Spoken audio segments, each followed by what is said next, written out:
वर्तमान जो भारतीय जनता पार्टी सरकार चली एमाने घोषणा कर डबल इंजिन सरकार। डबल इंजिन सरकार कहले आम बुझुलु यार बेग अधिका जोड़ा गति क्षमता अधिका ओडिशा लोक माने उपकृत हेबे, किंतु डबल इंजिन टा बर्तमान गोटे डौल डाउल इंजिन रे परिणत होइछि एवं लोक कुहाकु हेलेनी डबल इंजिन बर्तमान ट्रबुल इंजिन रे परिणत होइछि। एक कथा कहिबार उद्देश्य होउछि जे एमानकर घोषणा बड़, प्रतिश्रुति बड़ एवं भाषणबाजी बड़।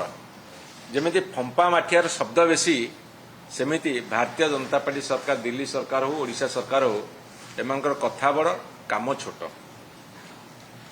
एवं सबुठारु बड़ दुखर विषय होछि डबल इंजिन सरकार ट्रेन रे आउ सार आसुनी।